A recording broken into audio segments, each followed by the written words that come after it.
Hi YT family, welcome back to our channel Bhavani homely vlogs and cooking. అందరూ ఎలా ఉన్నారు? ఈరోజు మన రెసిపీ వచ్చేసి పల్లీ చెక్కి అండి. ఈ పల్లీ చెక్కిని మనం తినేటప్పుడు క్రంచీగా పంటకు అంటుకోకుండా పర్ఫెక్ట్ రెసిపీని అయితే వీడియోలో చూపించాను కొన్ని టిప్స్తో. వీడియోని స్కిప్ చేయకుండా లాస్ట్ వరకు అయితే చూసేయండి. లేట్ చేయకుండా వీడియోలోకి అయితే వెళ్ళిపోదాం. ఈ పల్లీ చెక్కీ కోసం ముందుగా స్టవ్ ఆన్ చేసి స్టవ్ పైన ఇలా మందంగా ఉండే కడాయిని పెట్టుకోవాలి. దాంట్లో 2 కప్పుల వరకు పల్లీలు వేసుకోవాలండి. ఇలా వేసుకున్న పల్లీలని సిమ్లో పెట్టి మంచిగా ఫ్రై చేసుకోవాలి. మనం సిమ్లో పెట్టి ఫ్రై చేస్తేనే ఈ పల్లీలు అనేవి లోపల వరకు ఫ్రై అయ్యి పల్లీ చెక్కీ అనేది చాలా బాగా వస్తుంది. హైలో పెడితే పైన వేగిపోతాయి కానీ లోపల అంత బాగా వేగవండి. చూసారా, ఇలా కలర్ మారేంత వరకు మనకి తొక్క పైన ఇలా మెదిపితే ఊడాలన్నమాట. చూపిస్తున్నాను కదా వీడియోలో, ఇలా తొక్క మెదిపితే ఊడాలి. అప్పుడు మనకి పల్లీలు అనేవి బాగా ఫ్రై అయినట్టు. ఇంక ఇలా ఫ్రై అయిన పల్లీలని అదే ప్యాన్లో కాకుండా వేరే ప్లేట్లోకి వేసుకోండి. అదే ప్యాన్లో ఉంచితే ఆ పల్లీలు వేడికి ఇంకొంచెం మాడిపోయినట్టు అయిపోతాయండి. ఇలా వేరే ప్లేట్లోకి వేసుకోవాలి.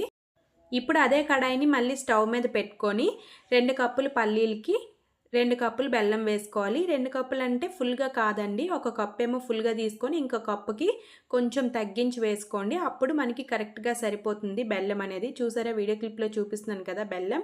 ఆ విధంగా అయితే 2 కప్పుకి కొంచెం ఒక పావంతు తగ్గించి తీసుకోండి. ఇలా వేసుకున్న తర్వాత వీటిలో 1 టేబుల్ స్పూన్ వరకు వాటర్ వేసుకోవాలి. జస్ట్ బెల్లం కరగడానికి మాత్రమే. మనం వాటర్ ఎక్కువ వేసేయడం వల్ల పాకం రావడానికి చాలా టైం పట్టేస్తుందండి. అప్పుడు పాకం ఎలా తెలుసుకోవాలి ఏంటనేది మనకు తెలియదు. ఇప్పుడు బెల్లం కరుగుతూ ఉంటుంది. ఇక్కడ పల్లీలను మెదుపుకుందాము. ఇలా స్మాషర్తో కానీ లేదా చేత్తో కానీ మెదుపుకోవాలి. ఇలా పల్లీలన్నీ మెదుపుకున్న తర్వాత ఈ పల్లీల నుంచి తొక్కను సపరేట్ చేసేయాలండి. తొక్క అయితే ఉంచకూడదు, టేస్ట్ ఏమీ అంత బాగోదు. ఇక్కడ నేను పల్లీల నుంచి తొక్కలు మొత్తం సపరేట్ చేసేసి ఈ పల్లీలను అయితే పక్కన పెట్టేసుకుంటున్నాను. ఇప్పుడు మనం ముందుగా బెల్లం పాకం పెట్టుకున్నాం కదా, ఎంతవరకు వచ్చిందో చూద్దాము. ఇక్కడైతే నాకు బెల్లం మొత్తం కరిగిపోయి నురగలాగా వస్తుందండి. తీసుకున్న తక్కువ బెల్లం కదా, తక్కువ టైంలోనే పాకం వచ్చేస్తుంది. ఒకసారి చెక్ చేసుకుందాం. ఇక్కడ ఇలా చెక్ చేశానా నేను, వాటర్లో కొంచెం వేసిన తర్వాత ఇలా చెక్ చేసుకోవాలి. నాకైతే పాకం రాలేదండి, కొంచెం తీగ పాకంలా వచ్చింది. ఇంకో 5-10 మినిట్స్ అయితే నాకు పడుతుంది. ఇప్పుడు ఇలా ఈ బెల్లం పాకంలోని కొద్దిగా యాలకుల పొడి వేసుకోవాలి. మనకి టేస్ట్ బాగుంటుంది ఆ ఫ్లేవర్ తగిలి. ఇలా వేసుకొని బాగా కలిపేయాలండి. ఇక్కడ మనం బటర్ పేపర్ మీద ఈ అచ్చుని వేసుకుంటున్నాం కనుక ఆ బటర్ పేపర్కి కొంచెం నెయ్యి అప్లై చేసుకుంటున్నాను నేను. మీరు ప్లేట్లో వేసుకోవాలి అనుకుంటే ఆ ప్లేట్కి నెయ్యి కానీ నూనె కానీ అప్లై చేసుకోవాలి. ఇక్కడ నేను బెల్లం పాకం చూస్తున్నాను. చూసారా, కలర్ ఫస్ట్ మనం చూసేదానికుండా కలర్ మారింది కదా. ఇలా కలుపుకుంటూ ఉండాలి. ఇక్కడైతే నేను కొద్దిగా బేకింగ్ పౌడర్ వాడానండి. అదేనండి, కేక్స్లో వాడతాం కదా బేకింగ్ పౌడరు. మనకి ఇక్కడ చెక్కీ బెల్లం అని వేరేగా ఉంటుంది.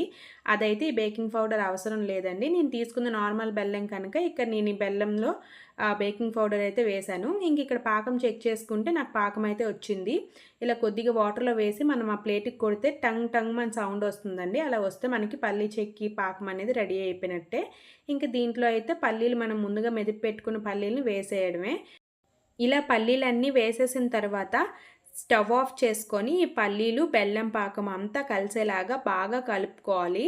అదే మీరు స్టవ్ ఆన్లో పెట్టి ఇది కలపడం వల్ల పాకం స్ట్రక్చర్ అనేది మారిపోద్దండి. అందుకని చెప్పి స్టవ్ ఆఫ్ చేసుకొని వీడియో క్లిప్లో చూపిస్తున్నట్టు పల్లీలకి మొత్తం బెల్లం పాకం పట్టేలాగా కలుపుకోవాలి. ఇలా కలుపుకుని ఈ పల్లీలు ముద్దను తీసుకెళ్ళి మనం ముందుగా బటర్ పేపర్కి నెయ్యి అప్లై చేసుకున్నాం కదా, వాటిపైన అయితే వేసుకోవాలండి. ఇలా వేసిన తర్వాత ఒకసారి ఆ గరిటెతో స్మాష్ చేసుకోవాలి. ఇలాగా అటు ఇటు సర్దుకోవాలి. లేదు మీ గరిటెతో కుదరట్లేదు అనుకుంటే ఇలా చపాతీల కర్ర ఉంటుంది కదా, దాన్ని తీసుకొని కొద్దిగా నెయ్యి అప్లై చేసుకోండి. ఇలా నెయ్యి అప్లై చేయడం వల్ల ఆ పాకం అనేది కర్రకు అంటుకోకుండా ఉంటుంది. ఇప్పుడు ఆ మొత్తం అంతా స్ప్రెడ్ అయ్యేలాగా ఈ పల్లీ చెక్కీని స్ప్రెడ్ చేసుకోవాలి. మీరు స్క్వేర్లో అయినా చేసుకోవచ్చు, రౌండ్గా అయినా చేసుకోవచ్చు. నేనైతే ఇక్కడ స్క్వేర్గా చేసుకున్నాను. ఇలా చేయడం వల్ల మనకి ఎక్స్ట్రా పీసెస్ అనేవి ఏవి పోకుండా బాగా వస్తాయి కట్ చేసుకునేటప్పుడు. ఈ పల్లి పాకం మొత్తం ఇలా ఈవెన్గా స్ప్రెడ్ చేసుకున్న తర్వాత ఒక 10 మినిట్స్ ఆగి చాక్తో ఇలా మీకు ఏ సైజులో కావాలో ఆ సైజులో కట్స్ పెట్టి ఉంచుకోవాలండి. ఇది పూర్తిగా చల్లారిన తర్వాత మనం చిన్న చిన్న పీసెస్గా కట్ చేసుకోవడానికి మనకి వీలుగా ఉంటుంది. నేనైతే మీడియం సైజులో కట్ చేసి పెట్టుకున్నాను. అంతేనండి. ఫైనల్‌గా పల్లీ చెక్కీ అయితే రెడీ అయిపోయింది. చూసారా, చూస్తుంటేనే అర్థమవుతుంది కదా ఎంత పర్ఫెక్ట్‌గా పల్లీ చెక్కీ వచ్చిందో. తినేటప్పుడు పంటికి అంటుకోకుండా చాలా క్రిస్పీగా ఉంది. మీరు కూడా తప్పకుండా ఇంట్లో ట్రై చేయండి. ఈ పల్లీ చెక్కీ చేసేటప్పుడు గుర్తుపెట్టుకోవాల్సింది ఒకటే, పాకం అనేది కరెక్ట్‌గా తెలుసుకోగలిగితే పల్లీ చెక్కీని ఎవరైనా ఇంట్లో ఈజీగా చేసుకోవచ్చు. ఇలా మనం ఇంట్లో చేసి పెట్టుకోవడం వల్ల మనమే చేసాం కనుక తినాలని ఇంట్రెస్ట్ ఉంటుందండి.